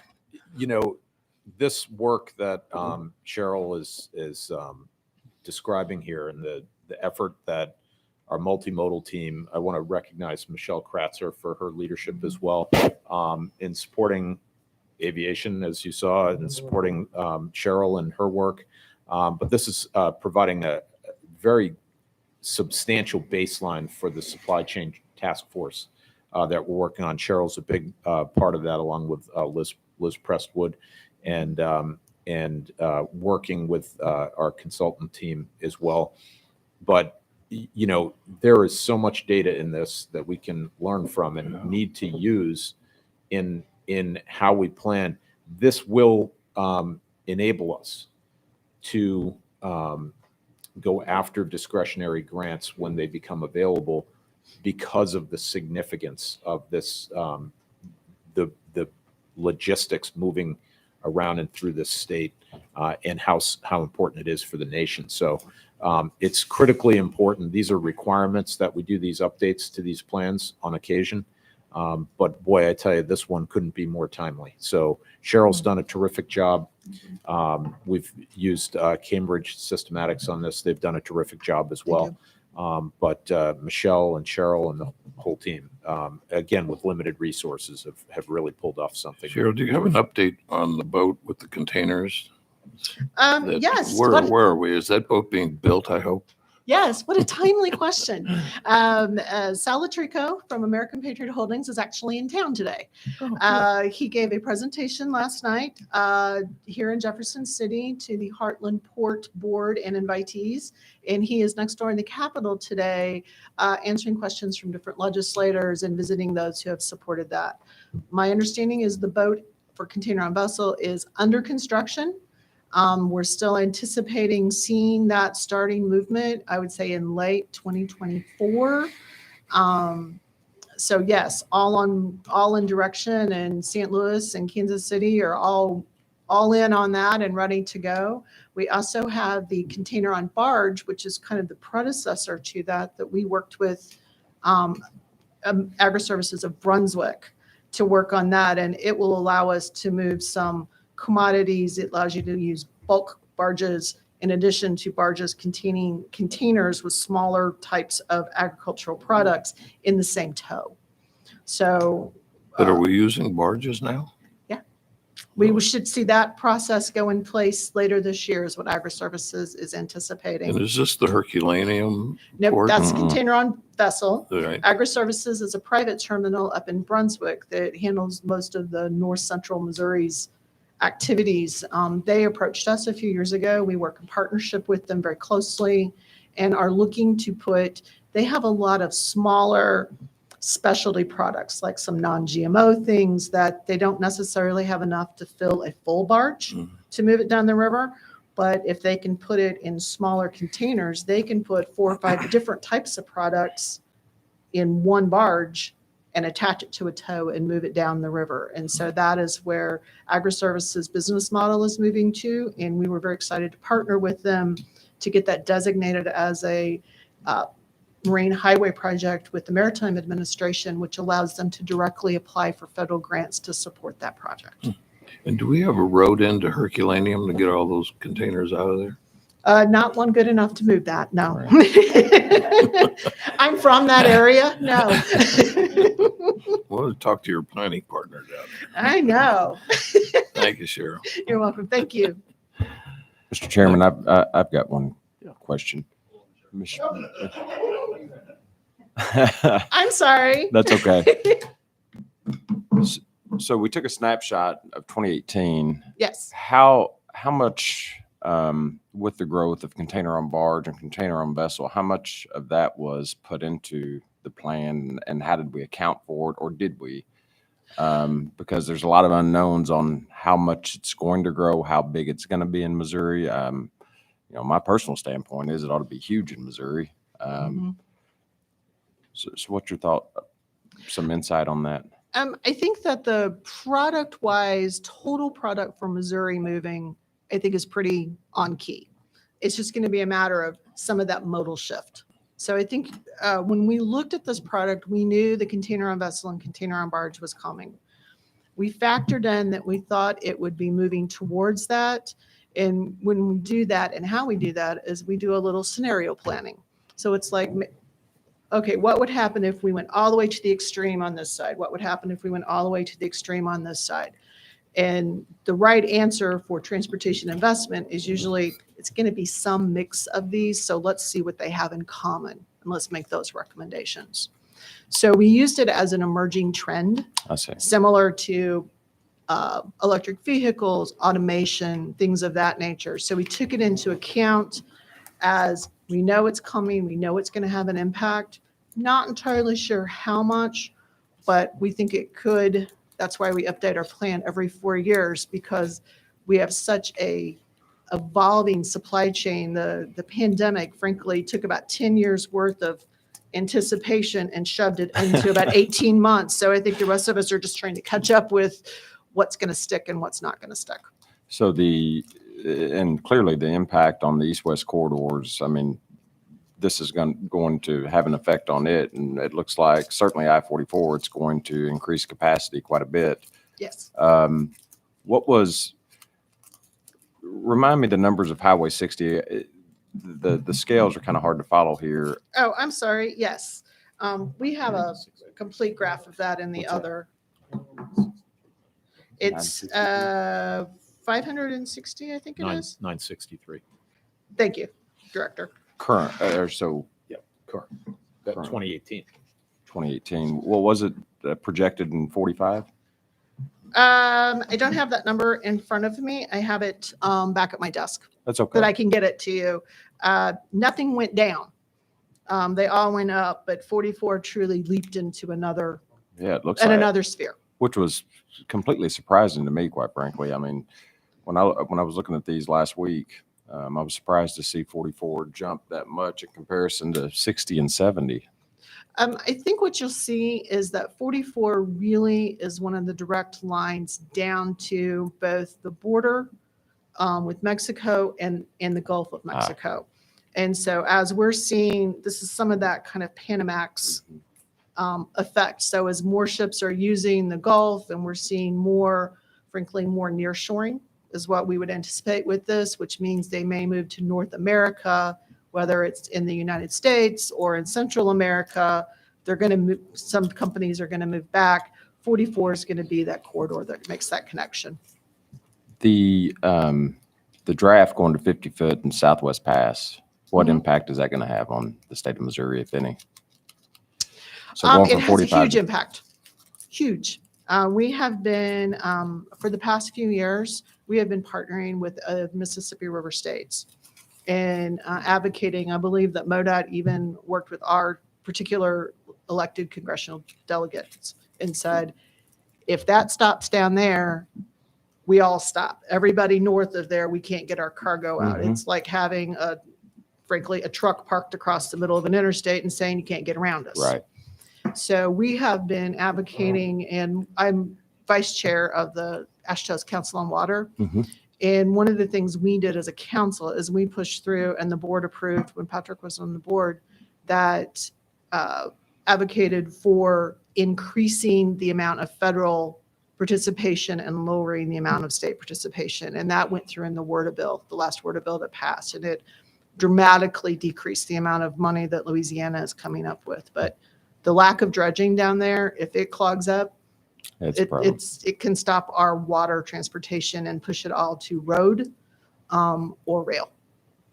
Thank you so much. And I ask those questions just for people to realize that the involvement that you and your team have is across the whole United States, and Yes. certainly down through the Mississippi Valley. That's where we've met in the Right. past, but it certainly takes a coordinated effort to, and Missouri is a big part of that supply chain, and us being proactive and doing the things that we're doing are certainly going to make a difference in the future. So thank you and your Hope team so. for what you do. Thank you so much, Commissioner. Thank you.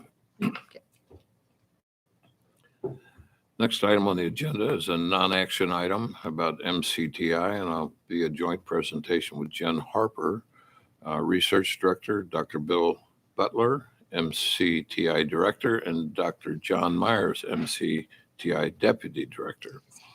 And Jen, I think you're in charge of these two guys, right? Oh, dear. All right. Good morning, Mr. Chairman, Commissioners, Dr. McKenna. Thank you for this opportunity to share the work that we've done over the last couple of years with Missouri Center for Transportation. The Missouri Center for Transportation, or we like to lovingly call it MHTC. The overall operation of the center is directed by the MCTI Cabinet, which I serve on, along with representatives from the 4 universities who are all here today, and as well as some other representatives from the university. So if you have any questions that I can't answer, they're all here to help me out with that. So our Grand Center opening was December 17th, 2019. Some of you were there. Some of you were not able to make it because if you remember, we had a very big snow event the day before. So it's only fitting that we are talking about it a couple years later after the crazy month that we've had with weather. Since the kickoff, we've had several MoDOT projects with all of the different universities, and we've seen a lot more collaboration between the universities. So we're seeing a lot of the things that we had hoped, and I'm going to start turning this over to Bill Butler so he can share some of the great things that we've done over the last couple of years. Thanks a lot, Jen, and really appreciate the commission giving us time to give this update after 2 years of MHTC, and thanks to MoDOT for all the support and just getting us to where we are today. So we'll cut through some updates on research, outreach, education, workforce development, just the growth of the center. And we do have great representation here today. So before I continue, just looking around at the 4 campuses in our system, Chris Liu is our highest ranking university official. He's the vice chancellor for research. And thanks for getting up early and driving over to hear us out today. And John Cavern, of course, also at UMKC on the executive committee. We have Joel Birkin, who's the department chair of civil at Rolla. Yay.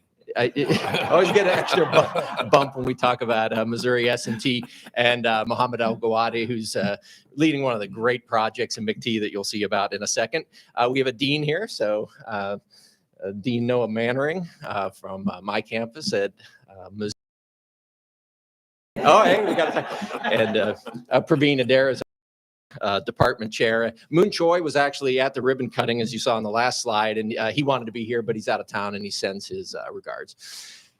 Going to go through some research updates first, and one of them was kind of an interesting study in the fact that we had 3 of our 4 campuses work on this project, and the other unique feature was that it was a fast-moving project. So we had mentioned to MoDOT that in addition to the normal 1, 2, or 3 year research projects that we could do kind of rapid response. And they took us up on this because there were some issues with rumble strips wanting to optimize the way that's done. And so a 6-month study was scrambled to look at the literature, to look at what was being done in other states, and to do some field investigation. So Henry Brown from our campus was one of the folks on that. And also we have George Sedition here, who one of his colleagues was on this from St. Louis as well. So really good project. Anything from, the painted on stripes to the literally weighted rumble strips that could be used in a temporary setup to really slow people down when it comes to pop-up construction sites. So that one was already finished with a final report.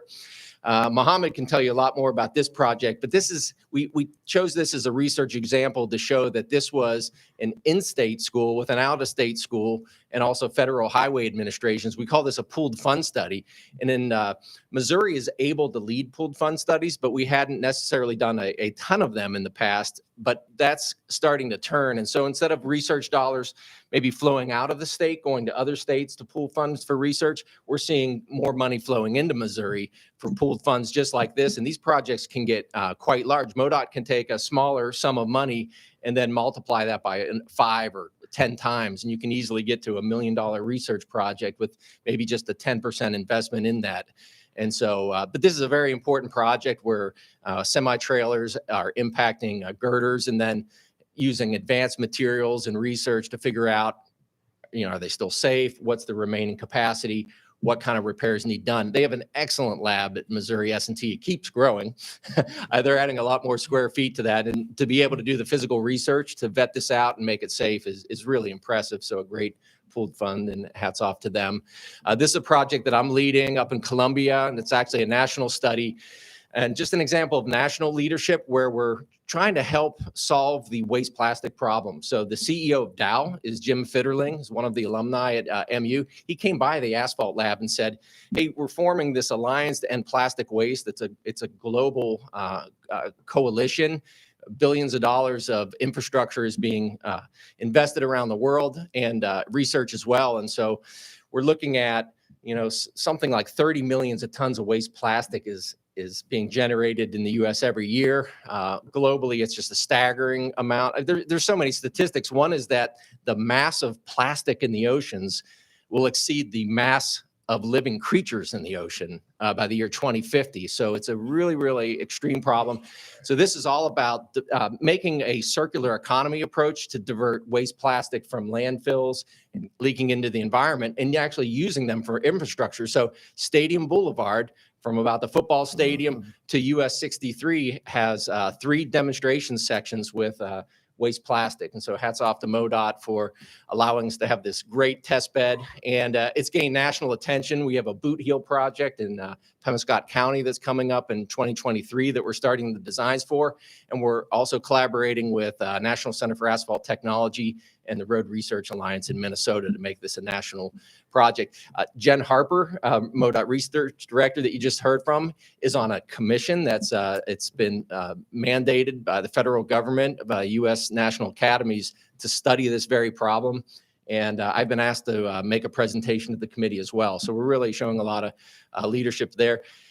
It's also had a lot of national attention. There's been thousands of media placements, and 99 million viewers have been able to see the hundreds of articles that have been written about this. So it's getting a lot of press as well. And that was laid down before football season started as well. So Chancellor Troy was pretty happy with that. I think. Get that knocked out. Yeah, it was finished early. So that was a really, really good project. Capital Paving, tip of the cap to them too. Technical advisory groups. This is something that MoDOT has a research day every fall, but with the center, we're able to put together collaborators in all these different areas. We actually had a visitor from the Transportation Research Board from Washington, D.C. who came and said, you've got these 11 plus sub areas of transportation. Why not put people together that maybe haven't worked together traditionally, that work in silos like pavements and environment, which is great because Now we're looking at waste plastic and asphalt, but making sure that the plastic stays in the asphalt and doesn't leak out into the environment. That's cross-cutting research. And you can just see how we put together the tag groups. During COVID, we haven't really been able to meet, but we're just in the process of getting this launched where we can have physical in-person meetings so that by the time MoDOT has their research day in the fall, they have highly nationally vetted research ideas to the rank order and then let out as research projects. Before I hand over to John to give additional updates, just some national leadership updates. We are 3 of the 5 organizers of the National Data Science and Pavement Symposium are from MHTC. And this is going to be happening at the Turner Fairbank Highway Research Center later in March. And it's really exciting. We had a student data competition that was international. We set a benchmark. It was based on machine learning for pavement evaluation. Cyprus, of all places, beat a benchmark. So we set a benchmark we thought that was just bulletproof of being able to identify different cracks and potholes in concrete and asphalt pavements. And the student beat the benchmark. And we asked him how he did it. And he wrote some additional code, did some amazing stuff. So then we redid the benchmark. He thought it was another student. So then he submitted another submission and he beat the second benchmark. So we made him an offer to do a PhD at Mizzou, and I think he may be coming. But there'll be a round table discussion, and I know the Federal Highway Administration is really keen to have a Missouri representative on that. And so it's just going to be a great way to develop a roadmap for data science, machine learning, in pavements. A very niche topic. We thought we'd get 50 people to sign up for the workshop. We're at 250 registrants right now. So it's going to be a hybrid meeting, and I can't wait for that to happen. So hand off to John, who will continue some updates, and we'll try to leave a little bit of time for some discussion. Thank you, Bill. And thank you, commissioners, for the time again for us to be here this morning. We talked a little bit about the research side, and one of the really big objectives of MHTC was really to take siloing of research on our 4, system campuses and create a lot more collaboration. And so by bringing together expertise on all 4 campuses and connecting them, we're really able to go after larger projects and larger activities, as Bill alluded to. In addition, if we put these resources together, it makes us probably among the very largest transportation centers across the United States. So we're really able to have a larger impact. One of the examples I wanted to show was on the NCHRP. In the past 25 years or so that I've been at S&T, we really haven't had a lot of success going after NCHRP. And so we've taken a more systematic approach. These are large funding opportunities. Henry Brown, who's here with Mizzou, has put together a system where as RFPs come out, we connect the faculty. And we've had more success of submissions. We're still knocking on the door. I think the most recent one of the colleagues at my campus and Bill Magdy, they came in second, but we're showing improvements there, and we look forward to more NCHRP projects. So in addition to the MoDOT funds, we're really trying to leverage other transportation opportunities, and you can just see some of those that we've had success with. We're working on all 4 campuses, going after a new university transportation center. Probably multiple proposals will go in this year, and that's one of the areas that we expect to really continue the good trajectory of leveraging opportunities and research funding. On the education and workforce side, the Missouri LTAP is now an umbrella organization under MHTC. And one of the unique things we've been able to do with LTAP is sort of connect the research that's going on in MHTC to our local communities. So as one example, Bill has been working on his team on methods to detect distress in highway pavement and highway roads. And by working with LTAP, we're able to connect and get volunteer communities to test out different technologies in their communities. So it really gives us a leverage to have proof of concept on research and then take to a larger national level. So we're really good. We're really privileged to have that relationship with Missouri LTAP. Graduate student support, obviously through the projects we've had. Over the last 2 years, we've also done quite a bit on new course development. So for example, on all 4 campuses, but on our campus at Missouri S&T, we've developed new courses in cement chemistry, new binding technologies, to have more green construction, more sustainable construction. We have new technical courses on rheology, bridge engineering. I can go down the long list.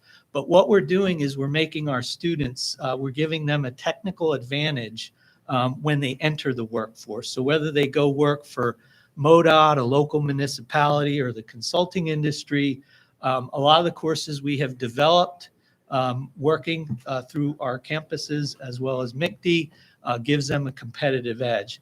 And a lot of our students end up at MoDOT, for example, and this will give them a head start in terms of their professional career. We have done a webinar series, especially this developed during COVID, so we could still connect people. And we've had people, I think in one of the next slides, I'll show you a little bit more about that. Bill did this in his class, and he asked the students, you can see the word cloud here, what are some of the places you worked recently? You can see what pops out there is MoDOT. So a lot of the students are starting to connect and be more aware of MoDOT. And I think even there's Brinkman Construction in there where some of the students have worked. It's Pretty it's small, just but above. it's in You guys, we'll have to send you more students, I guess. So That's but actually getting a little too big. So, and again, here you can see in terms of the webinars, the viewers, we've had people participate from 23 countries around the world. So we're really taking this out of our region, extending it nationally and even internationally. And we've had some fantastic speakers that have come in through our webinar series. In terms of our key performance indicators, these are benchmarks about every 6 months. Since we started, on the left, you can see the growth in the number of projects. And on the right, you can see the growth in terms of the secured funding. And so we expect as we leverage more large dollar opportunities, we'll hope to see that trajectory continue to increase. But you can see since the formation, we've had 24 projects and over $6 million. So by the way, our target was $3 million after 3 years. So we've doubled that. I don't know if we're setting too high of a bar moving forward, but that's what we have there. And before I turn it over to Bill, it's not a coincidence I'm wearing green. So there's a little event next week in Rolla, St. Pat's. We have a little celebration. So I'd like to welcome anybody here if you're interested to come down to Rolla. We'd love to see you there. And I promise it will be the best ever. So Bill. Great remarks. Thanks, John. And just to wrap up, a couple of things to reflect on. He joked about the second place NCHRP. There was another big thing that we really helped with was the bid to get the Hyperloop Research Center in the state. And so I was part of the state team working with Moon Choi, and we had given documents both to St. Louis and Kansas City. And ultimately, we did come in second place nationally. It was a $500 million center. It went to West Virginia. They're pretty good at politics in West Virginia right now. But that has some effect because they put in a somewhere a $30-40 million FRA grant through the Chrissy program, and they called Mizzou. And so we're in constant communication with West Virginia with respect to the Hyperloop research and looking to go after some big grant opportunities there. Hyperloop companies have called us. They really love Missouri as a commercial route. So, you know, there's a research center, but then there's the ability to have a commercial route.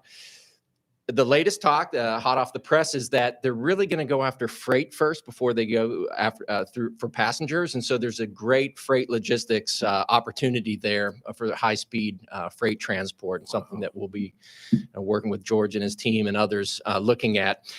The University Transportation Center's opportunity is this $100 million opportunity for regional centers, national centers, tier 1 centers. This may happen, but there's a talk about a $600 million competition next year for a national center and 10 centers on resilience and adaptation. And we're really talking across the system about going after those and having strong proposals. So future is really bright. We thank you for the opportunity to be here and to exist as a center and to persist. And any ideas, any comments that you have about what we could be working together on, we're all ears. I think Jen gets the final word. By the way, star employee, we're just so lucky to have her on weekly meetings with Jen on our executive cabinet. We like to joke that we made Zoom cool before anybody else knew what Zoom was, because we've been having Zoom meetings weekly since before the pandemic. So I just wanted to wrap things up by thanking the Commissioner, Director McKenna, and Ed for this opportunity to create the Research Center, which I think is poised to do great things for the future of transportation in Missouri. And I'm honored to be part of its inception. So we would like to take any questions that you might have. Discussion? Mr. Chairman. No. Some comments. Great presentation. It's exciting to see what can happen in 2 years when everybody works together, and it's going to be a great benefit for MoDOT and the University of Missouri system. And you asked for suggestions of what you could do. Since you've been so successful at this, could you do anything about the Missouri basketball team? We paved the road to the location, but Big long-term strategy. Okay. Thank you for your presentation. I would say don't let some of the athletes get out of Missouri. Yeah. Especially in St. Louis area. So Ed, I think this is an idea that Ed precipitated a couple of years ago. We were sending our money out of state for this research, right? And that's what precipitated that deal. And it's only $2 million a year we were spending for research. Yes, about $2 million a year. There's some other funding that we send to NCHRP program, things like that. But about $2 million, that number has gone up. And with IJA, it's going to go up a little bit more. So it's going to be closer to about 3.5 million probably. Yeah. But yes, we were sending some of that to other states for pooled funds, things like that. We're still going to participate in some of those pooled funds, but we're trying to keep more of that money But now in-house and do it's coming in the state. Yeah, that's Yep. great. I do have one idea for you for your class load. You could offer 1 3-hour class if you get rid of differential equations. I would have liked that suggestion. You like DivvyQ? Oh, no, I said I would have liked the suggestion of getting rid of it. Oh, yeah. I've been trying for that for 20 years on the Board of Trustees down there. It hasn't worked yet. One thing to add, one of the other opportunities that you may not be looking at is NCHRP 2024. I vote on those projects. So that number 2 project I'm interested in, send it my way. I'll bring it forward through another channel and see if we can get that one funded. Sounds good. Yeah. Then you can get rid of DivvyQ. Thanks for your presentation. I just want to, I remember a few years ago, we were in Kansas City and had breakfast with Ed and the chairman, and we were talking about these. And Ed was talking about how the university is getting ready to start working on this and how we can put these into pavement. And so pretty cool to see that it's happening now. So it's been through 1 winter or 2 winters? 1. Is there any visual showing that it's working better or not as good? Have we done any surveys yet? Yeah, we've done some surveys. It looks really good. We constructed in 100-degree weather, so there was a chance that it could have had some rutting or permanent deformation. That usually happens early in a pavement life. No rutting. It's perfectly planar. It's a thin surfacing on a thicker concrete pavement, so you do expect some of the transverse cracks to reflect through, and that's about all we've seen so far. Right, that's It's- great. It's running good. Cool. Thank you. Thank you. Next item is a public comment period. Members of the public who did not schedule a presentation before the commission may speak to the commission on transportation-related issues by having signed a registration at the desk. Madam Secretary, do we have any? No public comment. Okay. The last item is this was the time period for the election of a new chair and vice chair for the commission. And we have decided to keep the current chair and vice chair for a while. Didn't know we didn't. Okay, typically at the end of each meeting, we like to provide each commissioner member an opportunity to share any concerns or comments today. I'm going to start with Commissioner Briscoe. Oh, You always- okay. You always get the last and they take all the thunder. Well, I'll try to be nice, which is something. I'm sorry. Yeah, it is. That little green light's on. All right. Well, first of all, I want to again thank Rudy for his many wonderful years of working to help MoDOT.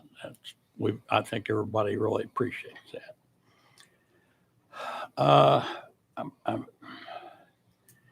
I wrote somebody's name down, but now I can't read what it was. I think it might have been Aaron, the gentleman that saved some lives there in St. Louis. I think I was impressed with that, and I appreciated the report on the aviation, progress of the aviation situation. Now, I know what I wanted to mention is what I wrote down was snows. We've had those two real big snows up in northeast Missouri, and I think our people did a terrific job under tough circumstances, and I know I had a gentleman call me about a problem. There was a truckload of hogs got crossways on a blacktop up there, and it's true that it was probably a poor time to be hauling hogs, but sometimes farmers don't have any damn choice about when they're going to have to haul their stock, their livestock. So anyway, but in spite of that little incident, I think our people did a terrific job, and I was really pleased about that report on the freight and the livestock that gets moved. It is amazing the tonnage that she mentioned. And this last report was way over my head, but I was impressed. That's enough. Commissioner Waters. Well, I didn't take a lot of notes, and John pretty much took all the notes that I had. So, but Rudy, congratulations again. Thank you, my friend, for your hard work over the years. And Aaron, fantastic way to do the job. Appreciate it. I wanted to thank my fellow commissioners. When I've been down, they've been supportive.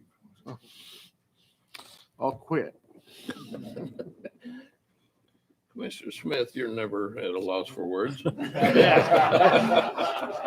up. Well, I kind of am because John did it and him getting emotional. Yeah. This is about all I can handle now. I just wanted to again thank Rudy for your service. We appreciate it. And more important, I value your friendship, Rudy. And I wish you a lot of good luck on your retirement. And as far as Amy, I'm really sorry to see Amy leave. I think she's left the room, but I know she'll do a wonderful job. And I know that she'll help us all she can back here in Missouri. I know she will. But all the presentations were good today. I'm kind of like John. That last one was war over my head, but I got you sitting there if I can need to We'll ask talk something. about it at lunch. We'll talk about it at lunch. But anyway, yeah, the team did a wonderful job on the snow removal. I had a lot of good comments on that, even though I was an African. It was about 80 degrees for the first one. So anyway, thank you guys for everything that you do for MoDOT. And we appreciate each and every one of you. And just keep pounding the message. Buckle up, phone down. You know, I think I just saw a while ago, we're one fatality at this time. We're one down from last year. So that's a start, but we need lots more. But anyway, thank all of you. Appreciate it. Thank you, Mr. Chairman, for your Mr. Eckert. leadership. Mr. Eckert. Thank you, Mr. Chairman. Yeah, like everyone else, all my thunder's been stolen, but Rudy, congratulations. Congratulations to Aaron. Congratulations to Aaron and to Amy. I wish you best luck in her new adventure. And to Steve for all the work he did for aviation. The snowstorms, I got lucky. They missed up here, but I do know that the Northwest team sent some people down, and I talked to Marty a few days ago, and everybody was appreciative of that, and everybody chipped in. That's just great to see how everybody works together. On the freight deal, it's amazing how much stuff moves through the state of Missouri, and it's frustrating to me that to watch some of our elected officials across the street talk about how some of the roads in the state, we just don't need to take care of them. But the freight that we're talking about there is, moving interstate, state to state across Missouri. But a lot of those ag products that they were talking about, they have to originate somewhere, and they originate in outstate Missouri. So we have to have the infrastructure in outstate Missouri, low volume roads, so farmers like Tom and I can get an 18-wheeler with full of corn and soybeans and cattle or whatever to a port or terminal or whatever that can get on the major freight highways to get it to either somewhere within the state or to another state. And it's just frustrating to me that other people don't recognize that, especially across the street. So great report, and buckle up, phone down. Mr. Boatwright. Thank you, Mr. Chairman. The number that kind of stuck with me that we talked about today was the 125 million a year for the next 5 years is pretty exciting. Or 125 million per month for the next 5 years going back into our infrastructure is so exciting. And I know we have a MoDOT team that is ready to execute that. And it's just an exciting time to be a part of this organization and to be a part of MoDOT. One thing when we talk about that volume of money, the other thing that I find striking is when you look at the infrastructure that we've put into place throughout the state, the value that we're going to put in over the next 5 years is roughly just over 1% of that total value. So, the big numbers sound really great, but at the end of the day, I think we're playing a little bit of catch up, and the value of that infrastructure putting back into it should probably be at a higher rate than what it is. But we're certainly making progress from where we were, and look forward to continuing that progress and ensuring our next generation has the infrastructure in place and the opportunities that we've had. Mr. Chairman, that's all. Thank you.